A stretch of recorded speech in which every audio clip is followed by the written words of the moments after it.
Alhamdulillahi Rabbil Alamin. Wassalatu wassalamu ala sayyidina Muhammadin wa ala alihi wa ashabihi wa man tabi'ahum bi ihsanin ila yaumiddin. Amma ba'du, rabbi syrah li sadri wa yassir li amri wahlul 'uqdatam min lisani yafqahu qawli. Subhanaka la ilma lana illa ma 'allamtana innaka antal alimul hakim.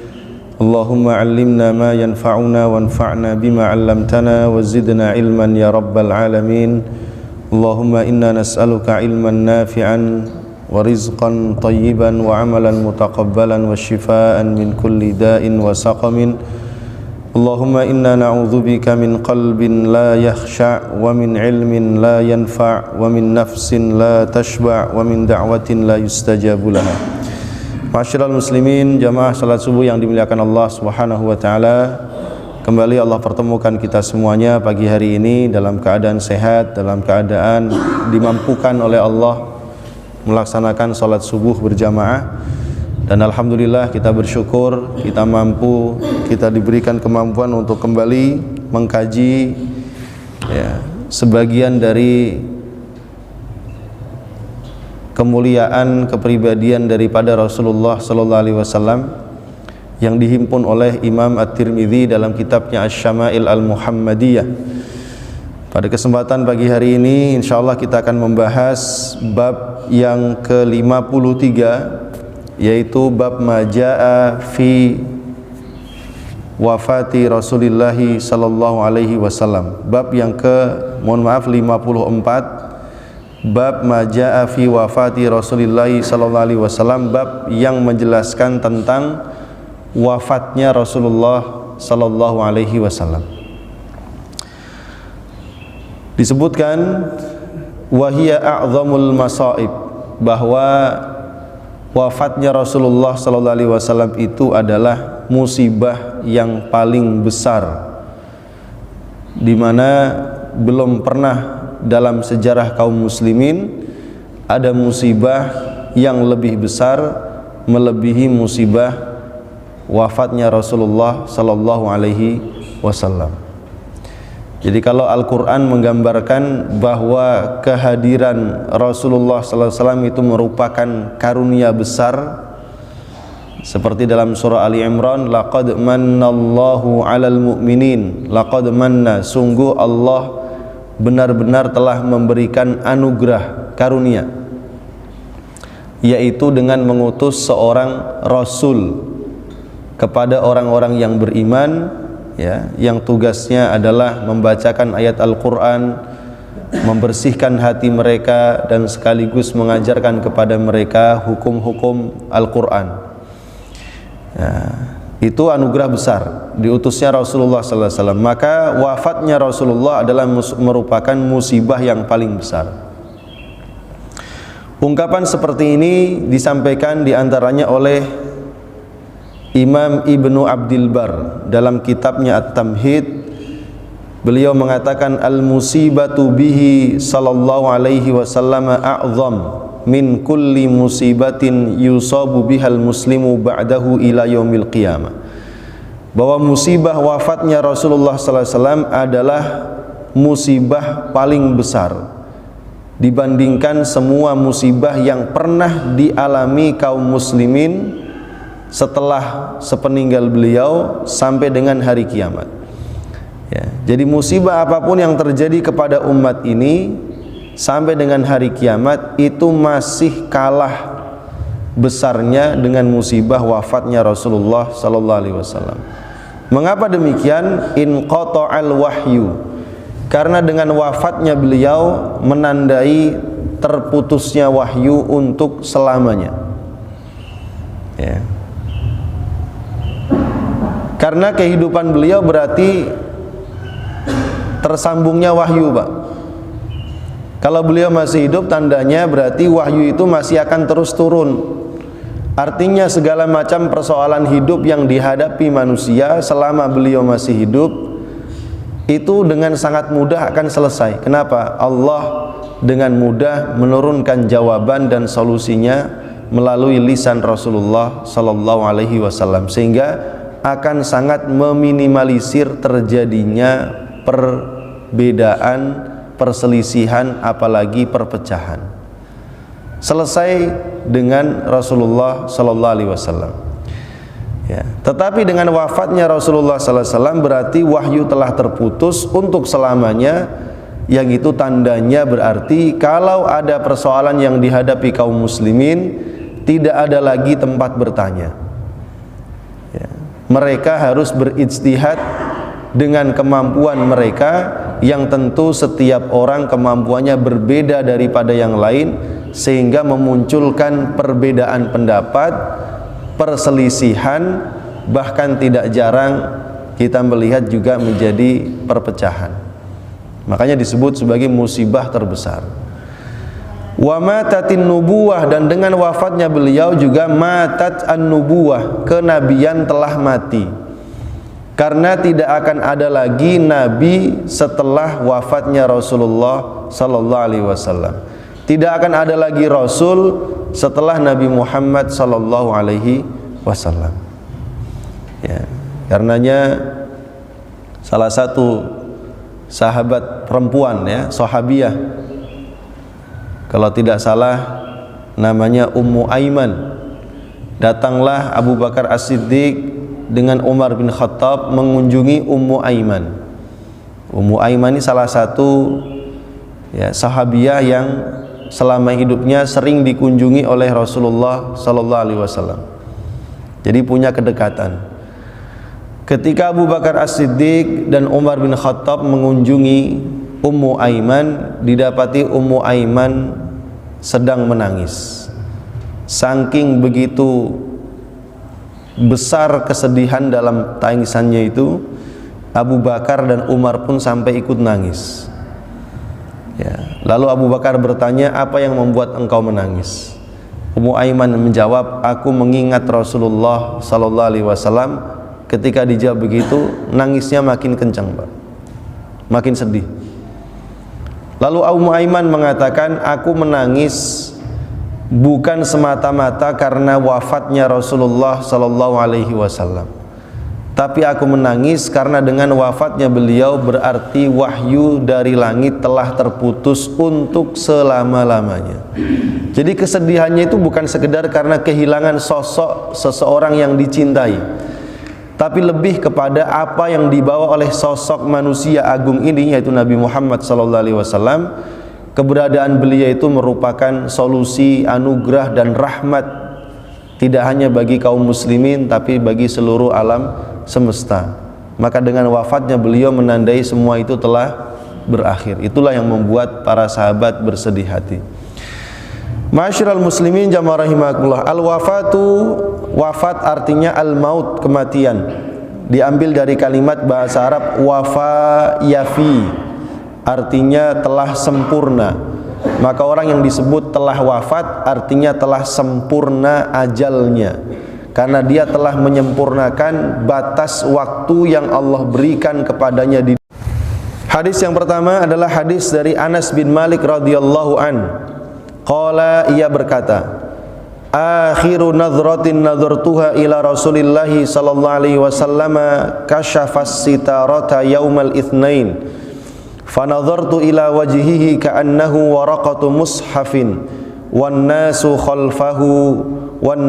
khalfa Abi Bakrin fa asyara ila nasi an ithbutu wa Abu Bakrin ya ummuhum wa alqas sijfa wa tuwfiya Rasulullah sallallahu alaihi wasallam min akhiri dzalikal yaum. Anas bin Malik menceritakan, akhirun nadhratin, pandangan terakhir di mana aku dapat melihat Rasulullah sallallahu alaihi wasallam masih dalam keadaan hidup adalah ketika beliau membuka satir yang menutupi jendela rumahnya yang menghubungkan dengan Masjid Nabawi. Beliau berada di rumahnya Aisyah radhiyallahu anha. Ya. Yaumal itsnaini, pada hari Senin. Lalu aku melihat kepada wajah beliau seolah-olah wajahnya seperti kertas mushaf, maksudnya saking jernihnya, bersihnya, indahnya. Sedangkan manusia sedang berada di belakang Abu Bakar As-Siddiq, maksudnya sedang melaksanakan sholat, Abu Bakar sebagai imam, kaum muslimin sebagai makmum, mereka sedang berbaris rapi di belakang Abu Bakar As-Siddiq melaksanakan sholat subuh. Ya, ini sholat subuh, Pak. Fa asyara ilan nasi, lalu beliau memberikan isyarat kepada semua orang, anith butu, supaya mereka tetap berada di tempatnya. Wa Abu Bakrin ya ummuhum, dan Abu Bakar mengimami mereka dalam sholat tersebut. Wa alqas sijfa, lalu kemudian beliau menutup kembali satir yang beliau buka. Wa tuwfiya Rasulullah sallallahu alaihi wasallam min akhir dzalikal yaum, dan Rasulullah wafat pada akhir hari tersebut. Jadi ini satu di antara sekian hadis yang disampaikan para sahabat Rasulullah sallallahu alaihi wasallam kepada kita berkaitan dengan wafatnya Rasulullah sallallahu alaihi wasallam.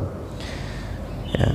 Nah, ma'asyiral muslimin jamaah rahimakumullah, Anas bin Malik memberitahukan kepada kita pandangan terakhirnya kepada Rasulullah saat beliau masih hidup. Memang diceritakan saat itu hari Senin, ya. Kemudian Rasul sakitnya sedang sangat parah, sehingga di pagi hari waktu subuh itu orang-orang sudah berkumpul dan mereka menunjuk Abu Bakar As-Siddiq sebagai imam sholat subuh. Saat mereka sedang sholat seperti demikian, jadi lagi sholat, Rasulullah sallallahu alaihi wasallam membuka satirnya dari rumahnya Aisyah radhiyallahu anha. Berarti Rasul merasakan ada kondisi yang membaik. Beliau membuka satirnya lalu melihat kepada sahabat-sahabatnya yang sedang berdiri sholat dengan berbaris rapi dalam saf-safnya lurus, rapat, khusyuk, ya, mendengarkan imam. Sehingga itu merupakan pemandangan yang tentu sangat membahagiakan hati Rasulullah sallallahu alaihi wasallam. Karena Rasul itu paling perhatian dengan urusan sholat, Pak.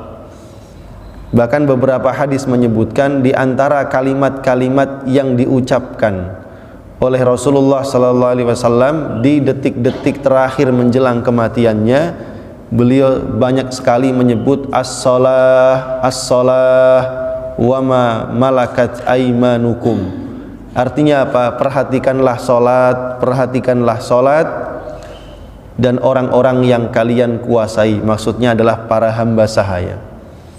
Itu diantara wasiat yang paling banyak disampaikan Rasulullah sallallahu alaihi wasallam sebelum beliau wafat, menandakan betapa pentingnya urusan sholat. Sehingga ketika beliau membuka satir itu, melihat sahabatnya sedang berbaris rapi sholat berjamaah dengan imam di depan, ya, makmumnya berbaris dengan lurus, rapat, rapi. Rasul itu disebutkan dalam sebuah riwayat fatabassama dhahikan, Rasul tersenyum lebar. Melihat pemandangan itu Rasul tersenyum lebar. Makanya tadi disebutkan oleh Anas, saya melihat wajah beliau seperti jernihnya, bersihnya kertas mushaf, dari auranya, cahayanya, dan lain sebagainya, ya. Beliau tersenyum lebar. Imam Nawawi mengatakan di antara sebab senyumnya Rasulullah SAW adalah kebahagiaan beliau ketika melihat para sahabatnya berkumpul dalam sholat berjamaah di masjid. Mereka benar-benar patuh mengikuti imamnya, ya, dan menegakkan syariat Allah, serta bersatu di dalam kalimat Allah, sehingga bersatulah hati mereka. Walihadza istanara wajhu ala adati, karena melihat pemandangan yang menyenangkan itulah wajah Rasul kembali bersinar sebagaimana biasanya. Idza ra'a aw sami'a ma yasurruhu yastaniru wajhu, sebagaimana biasanya ketika Rasul melihat atau mendengar sesuatu yang membahagiakannya, wajahnya akan bercahaya. Ya, Rasul senang. Ya, orang tuh kalau ya katakanlah orang tua, Pak, kalau di masa tuanya melihat anaknya itu soleh, rajin ibadah, patuh, bakti sama orang tua, baik sama saudaranya, itu hati orang tua pasti bahagia banget. Sehingga seolah-olah mungkin barangkali kalau ditanya mau nggak mati sekarang, mungkin jawabannya iya, saya udah siap gitu. Karena apa? Anaknya udah dalam kondisi yang membahagiakan. Itu pula mungkin gambaran ketika Rasulullah melihat sahabat-sahabatnya dalam kondisi demikian. Ya. Ma'asyiral muslimin jamaah rahimakumullah. Wan nasu khalfa Abi Bakrin, dan orang-orang berbaris rapi di belakang Abu Bakar melaksanakan salat subuh. Ya. Itulah pada hari Senin waktu subuh Abu Bakar salat bersama dengan manusia. Tiba-tiba mereka dikagetkan dengan Rasul yang tiba-tiba membuka tirai. Dalam sebuah riwayat, orang-orang itu saking senangnya mereka hampir saja mundur, Pak. Karena mereka mengira Rasul akan masuk bergabung sholat bersama mereka. Ya. Bahkan Abu Bakar diceritakan dalam riwayat tersebut, Abu Bakar juga hampir saja mau berbalik, mundur.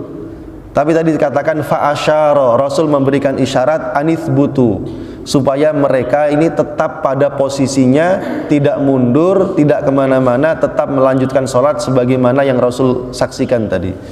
Lalu setelah itu Rasul menutup satirnya, wa al-qasijfa, ya, dan beliau artinya berarti tidak ikut sholat berjamaah, sholatnya di rumahnya.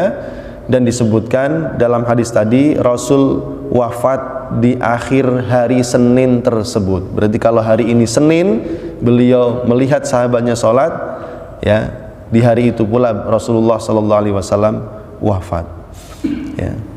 Wa qala Ibnu Rajab Al-Hambali, Ibnu Rajab mengatakan lammar tafa'ad duha min dzalikal yaum, ketika matahari itu sudah naik pada waktu duha, di saat itulah Rasulullah sallallahu alaihi wasallam wafat.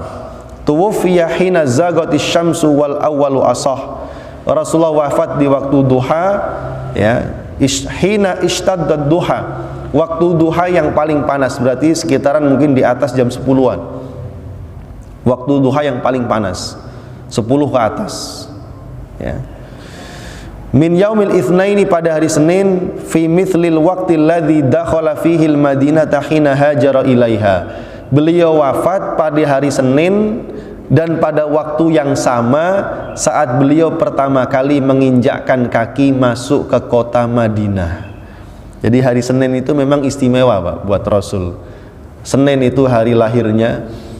Senin pula hari beliau tiba ke kota Madinah saat hijrah. Senin pula yang Allah pilih sebagai hari wafatnya Rasulullah sallallahu alaihi wasallam. Ini hari Senin. Ya. Nah, ma'asyiral muslimin jamaah rahimakumullah, maka hadis ini menunjukkan kepada kita di antaranya tentang keutamaan sahabat Abu Bakar As-Siddiq radhiyallahu an. Karenanya saat Rasul ini mulai merasakan sakit-sakitan dan tidak mampu lagi berdiri untuk menjadi imam sholat, maka Rasul memilih Abu Bakar sebagai pengganti beliau untuk memimpin sholat. Ini mengisyaratkan bahwa Rasulullah ridho umat ini dipimpin oleh Abu Bakar dalam urusan akhiratnya. Dan urusan akhirat yang paling penting adalah sholat. Sekaligus itu juga kemudian dijadikan sebagai dasar bagi sahabat-sahabat Rasulullah sallallahu alaihi wasallam yang mulia di dalam mengangkat dan membaiat Abu Bakar sebagai khalifah sepeninggal Rasulullah sallallahu alaihi wasallam, karena khalifah itu pada hakikatnya, zahirnya adalah memimpin manusia di dunia. Seolah-olah Rasul ingin mengatakan, aku ridho Abu Bakar memimpin kalian dalam urusan akhirat, ya, padahal akhirat itu jauh lebih penting. Maka untuk urusan dunia, apalagi Abu Bakar tentu orang yang paling layak memimpin kaum muslimin. Karenanya gelarnya Abu Bakar itu adalah Khalifatu Rasulillah, Pak. Khalifatu Rasulillah artinya orang yang menggantikan Rasulullah sallallahu alaihi wasallam. Karenanya sungguh amat buruk orang-orang yang mencela dan melaknat Abu Bakar As-Siddiq, padahal Rasul sangat mencintainya. Siapa mereka yang membenci Abu Bakar As-Siddiq? mereka itulah orang-orang yang terlalu berlebihan dalam mengagungkan Ali bin Abi Thalib dan keluarganya yang hari ini kita kenal dengan sebutan Syiah. Ya. Bagi Syiah itu sahabat Nabi semua udah kafir, Pak. Kecuali hanya Ali bin Abi Thalib dan ya nggak sampai 10 orang. Hanya 4 orang saja yang nggak mereka kafirkan. Padahal sahabat Nabi jumlahnya 124 ribuan. Coba. Padahal semua ulama kaum muslimin bersepakat semua sahabat Nabi itu ahli surga. Tapi Syiah bicara lainnya. Ya, nah itu kita nggak bisa pakai itu mereka. Ma'asyiral muslimin jamaah rahimakumullah. Disebutkan bahwa awal mula sakitnya Rasulullah SAW itu adalah tanggal 2 dari bulan Rabiul Awal.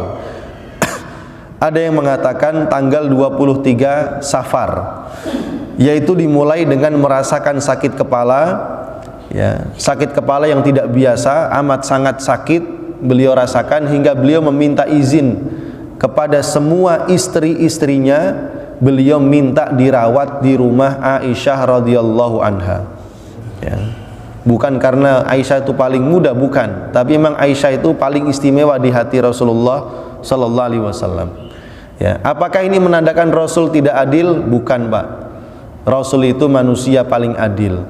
Tapi memang yang dituntut adil dalam Islam itu adalah adil dalam urusan nafkah dunia.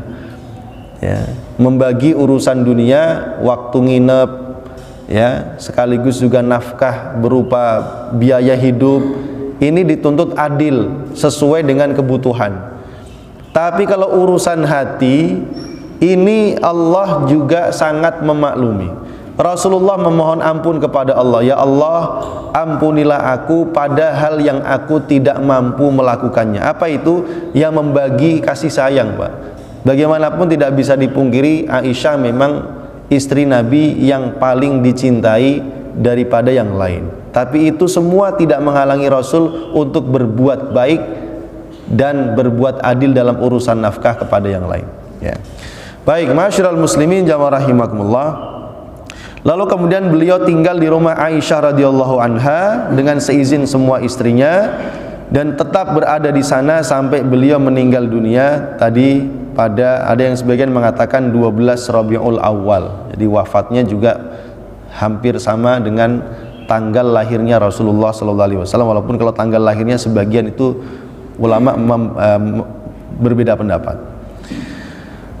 Dan beliau wafat pada waktu duha. Tadi kita sampaikan waktu duha yang paling panas. Adapun di hadis Anas tadi mengatakan dan Rasul wafat pada waktu akhir di hari tersebut.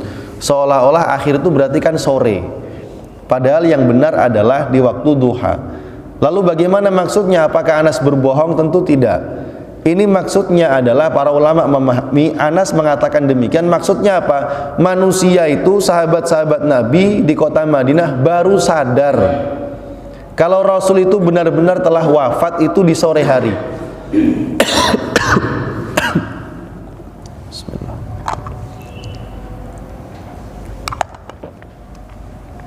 Alhamdulillah. Karena kita tahu jamaah rahimakumullah, ketika Rasul itu saat pertama kali disampaikan wafat, itu banyak orang nggak percaya. Ya, banyak orang tidak percaya. Jangankan yang lain gitu, selevel Umar bin Khattab saja nggak percaya. Bahkan dia marah. Barang siapa yang mengatakan Muhammad telah meninggal dunia, maka dia telah berdusta, maka akan aku potong lehernya. Dia bilang gitu, marah, Pak. Sungguh Muhammad itu hanya dipanggil oleh Tuhannya, sebagaimana dulu Musa dipanggil oleh Allah ke Bukit Tursina selama 40 hari, dan kelak beliau akan kembali lagi kepada kita semua. Umar begitu. Goncang manusia di seluruh kota Madinah itu, makanya disebut musibah paling besar. Sedangkan Abu Bakar As-Siddiq sedang berada di luar Madinah, ya, di rumah keluarganya yang lain. Maka ada sahabat yang menyusul Abu Bakar As-Siddiq ke sana. Jadi Abu Bakar itu tidak menyaksikan proses wafatnya Rasulullah sallallahu alaihi wasallam. Ya. Disusullah Abu Bakar As-Siddiq, kemudian karena cukup jauh membutuhkan waktu yang sangat lama, Ya sesampainya ke sana tentu adalah setelah waktu sholat duhur, gitu ya. Makanya disampaikan disitulah Abu Bakar kemudian masuk ke dalam rumah Aisyah, melihat jasad Rasulullah sallallahu alaihi wasallam, sempat mengecup kening Rasulullah sallallahu alaihi wasallam dan memastikan beliau telah meninggal dunia. Lalu beliau keluar berpidato mengumumkan kepada manusia, ya, membaca beberapa ayat Al-Quran, memastikan bahwa Rasul telah meninggal dunia. Ya, saking goncangnya Umar ini susah ditenangkan, Pak. Ya, maka Abu Bakar ini kemudian mengatakan kepada manusia, barang siapa yang menyembah Muhammad, sungguh Muhammad telah meninggal dunia. Tapi barang siapa yang menyembah Tuhannya Muhammad, maka Tuhannya Muhammad adalah Allah yang senantiasa maha hidup dan tidak akan pernah mati. Ya, lalu Abu Bakar membaca salah satu ayat Al-Quran, wa ma Muhammadun illar rasul. Muhammad itu tidak lain hanyalah seorang utusan. Afa immata au qutilan qalabtum ala a'qabikum. Apakah kalau Muhammad meninggal dunia atau terbunuh, kalian akan berbalik lagi menjadi musyrik seperti dahulu sebelum Muhammad mendakwai kalian? Ini ayat sudah lama diturunkan oleh Allah dan dibaca berkali-kali oleh sahabat Rasulullah sallallahu alaihi wasallam, tapi Umar bin Khattab mengatakan, demi Allah saya tahu ayat itu benar-benar ada dalam Al-Quran, tapi saya merasakan seolah-olah hari itu aku baru pertama kali mendengarnya. Barulah Umar sadar, barulah orang-orang sadar, waktu sudah sore, mereka baru menyadari bahwa Rasul benar-benar telah meninggal dunia. Saking goncangnya hati, Pak. Ya, itu menandakan betapa besarnya cinta kasih para sahabat kepada Rasulullah sallallahu alaihi wasallam. Ma'asyiral muslimin jamaah rahimakumullah. Kemudian hadis yang kedua, hadis dari Aisyah radhiyallahu anha, qalat, dia berkata, kuntu musnidatan nabiyya sallallahu alaihi wasallam ila sadri au qalat ila hajri fada'a bi tastin liyabula fihi thumma bala famata. Aisyah mengatakan, menceritakan, aku saat itu menyandarkan kepala Rasulullah sallallahu alaihi wasallam ke dadaku. Jadi posisi kepala itu ada di antara dagu dengan dadanya Aisyah. Posisi kepala di situ, bersandar kepada istrinya.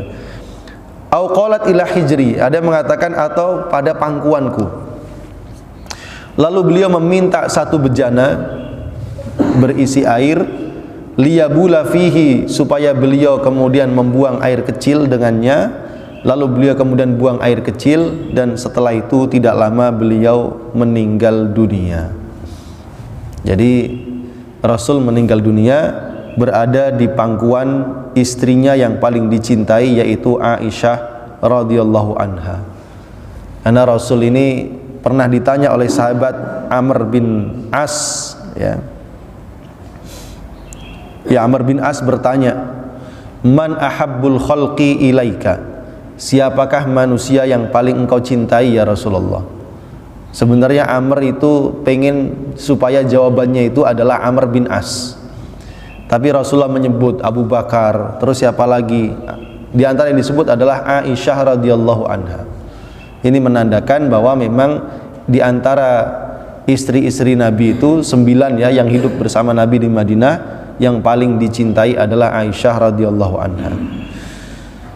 Rasulullah sallallahu alaihi wasallam meninggal dunia di rumahnya Aisyah. Rasulullah sallallahu alaihi wasallam meninggal di pangkuan Aisyah, istri yang paling dia cintai. Ya. Bahkan pada posisi yang paling indah, yaitu di pangkuan Aisyah radhiyallahu anha. Ini menandakan juga keutamaan Aisyah radhiyallahu anha, karena Rasulullah sallallahu alaihi wasallam itu meninggal dunia di pangkuan Aisyah radhiyallahu anha. Rasul sendiri yang memilihnya. Ya. Maka ya tadi kita sampaikan, sungguh amat buruk dan celakalah lisan orang-orang yang mencaci maki Sayyidah Aisyah radhiyallahu anha. Ya. Siapa mereka? Ya Syiah, Pak. Syiah itu membenci Abu Bakar, dan membenci putrinya Abu Bakar yaitu Aisyah radhiyallahu anha. Bahkan mereka mengucapkan kalimat-kalimat yang amat sangat buruk tentang Aisyah. Dulu orang-orang munafik memfitnah Aisyah berbuat serong dengan salah satu sahabat Nabi.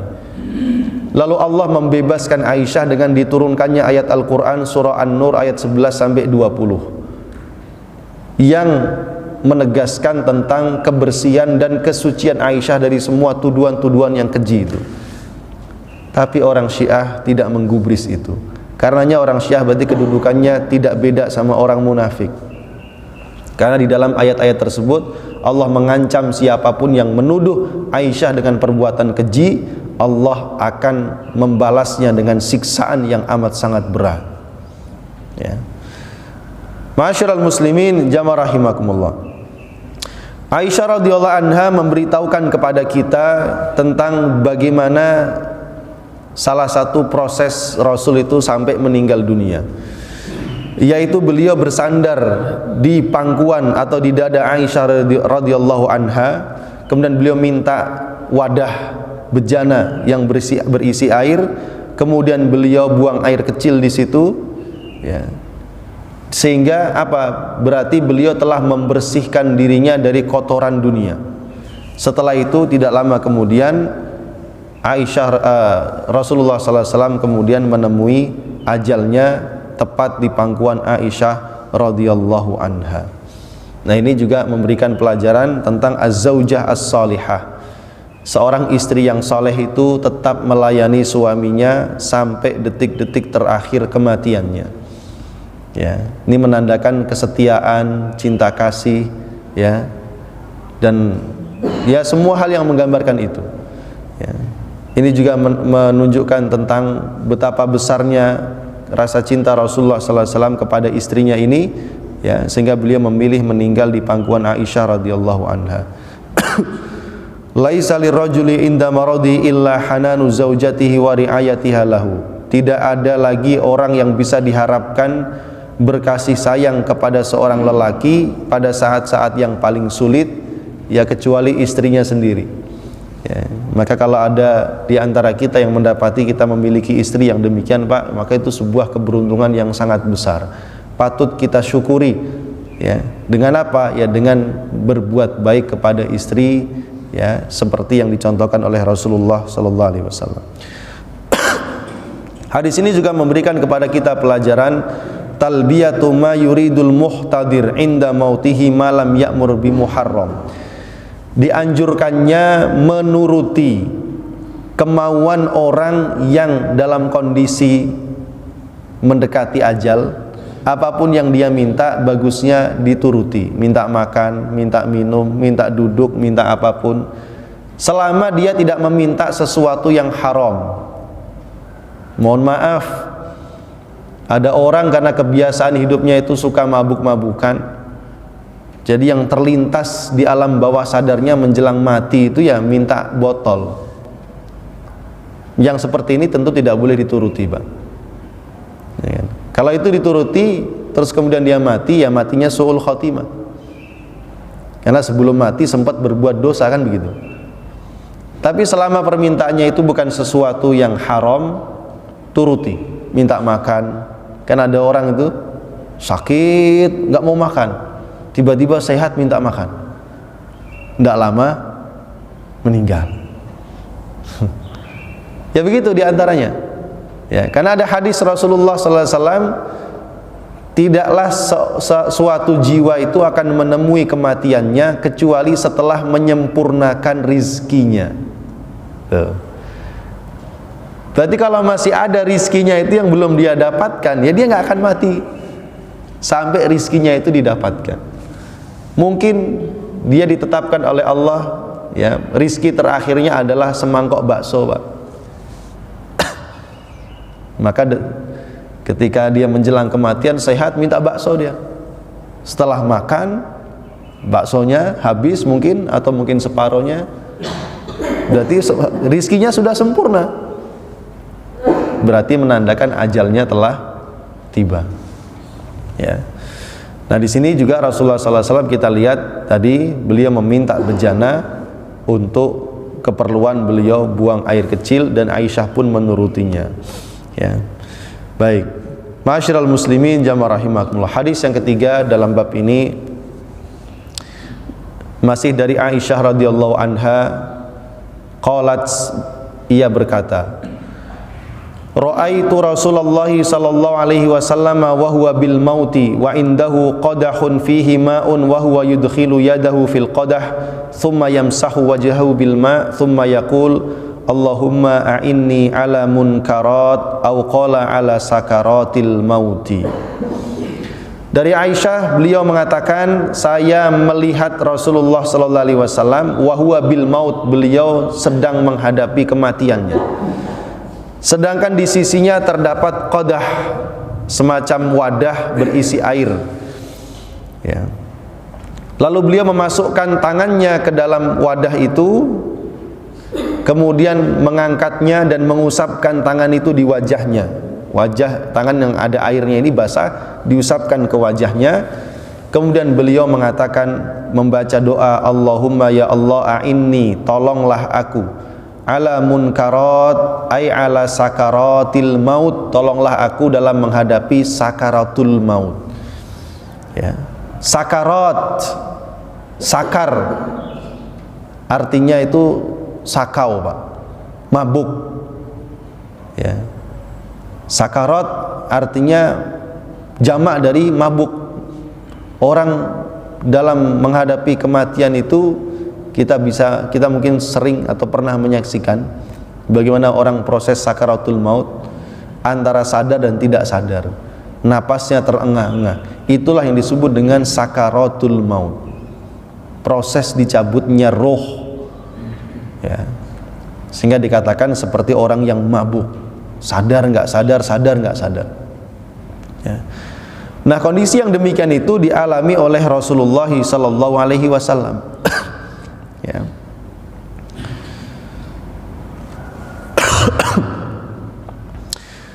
Mengapa Rasulullah sallallahu alaihi wasallam diberikan cara kematian yang demikian, Pak? Berarti kan menandakan beliau merasakan sakitnya sakaratul maut. Imam Qurtubi mengatakan tentang kerasnya kematian yang dialami para nabi ada dua faidah. Yang pertama, takmilu fadailihim, yaitu penyempurnaan atas keutamaan mereka. Wa raf'u darajatihim, dan pengangkatan derajat-derajat mereka di sisi Allah. Walaisa dzalika naqsan wala adzaban, hal itu bukan gambaran kekurangan dan azab dari Allah, bukan. Ya. Bal huwa kama jaa, akan tetapi hal itu sesuai dengan sabda Nabi, inna asyaddan nasi balaan al-anbiya, manusia yang paling keras ujiannya adalah para nabi, thummal amsal fal amsal, kemudian manusia yang imannya mendekati nabi dan yang mendekatinya. Ini faedah pertama. Jadi proses kematian yang menyakitkan itu merupakan proses penyempurnaan keutamaan dan pengangkatan derajat mereka di sisi Allah, bukan kekurangan dan bukan azab. Itu yang pertama. Yang kedua,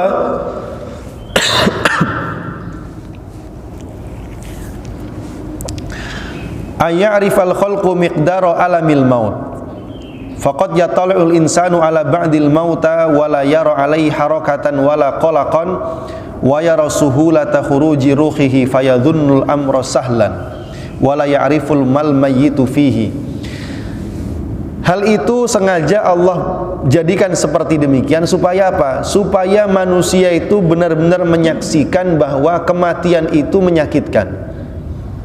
Dan itu ternyata dialami oleh manusia yang paling mulia, yaitu para nabi, bahkan Rasulullah sallallahu alaihi wasallam.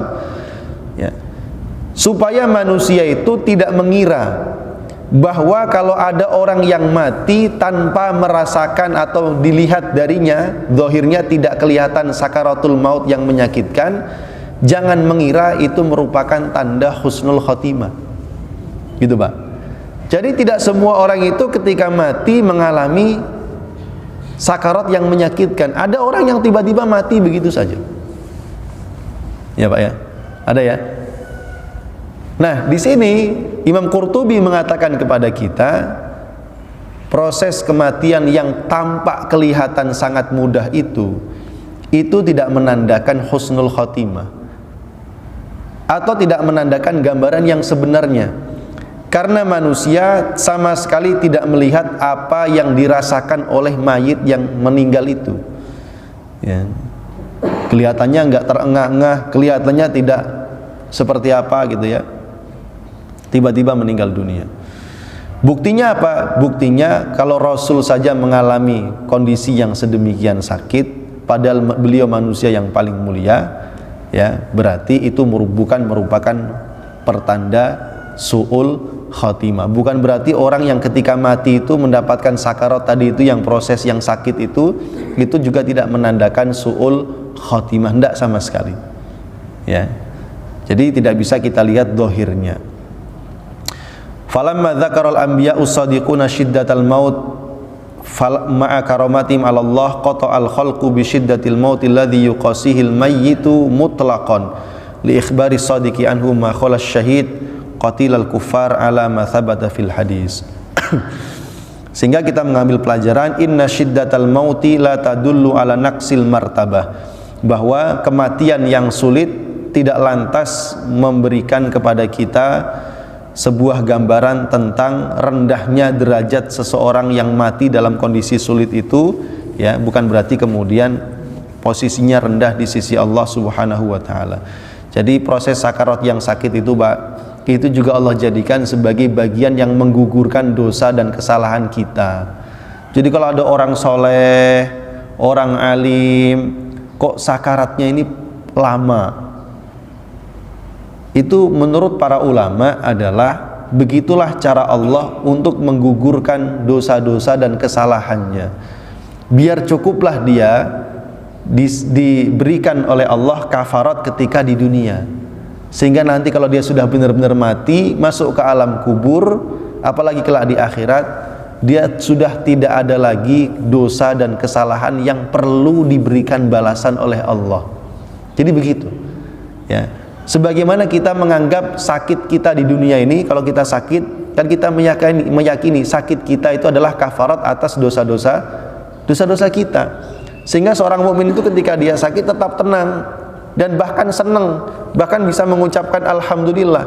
Alhamdulillah karena Allah telah menjadikan untukku sesuatu yang menggugurkan dosa-dosaku. Apa itu? Sakit. Jadi dia ridho, ikhlas dengan itu.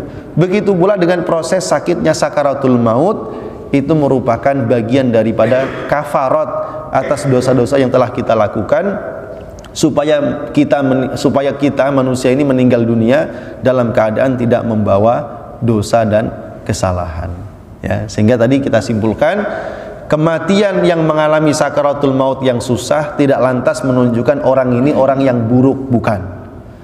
Sebagaimana sebaliknya, kematian yang gampang tidak lantas menunjukkan orang itu orang yang tinggi derajatnya di sisi Allah. Enggak juga.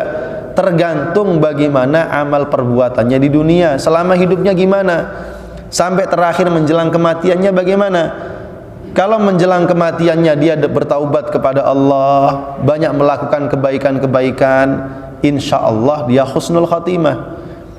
Tapi kalau dia menjelang kematiannya dia banyak melakukan perbuatan salah, perbuatan dosa, meskipun sebelumnya dia banyak berbuat kebaikan, ya jelas disebut su'ul khatimah, ya.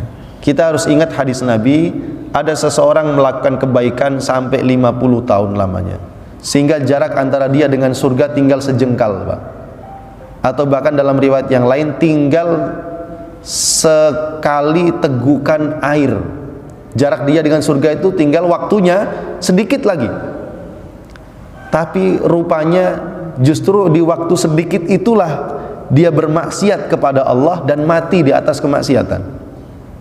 Itu yang disebut su'ul khatimah, akhir yang buruk, ya. Nah, ma'asyiral muslimin jamaah rahimakumullah. Hadis yang berikutnya, Aisyah radhiyallahu anha, kita sampaikan terakhir yang saya sampaikan pada kesempatan pagi hari ini.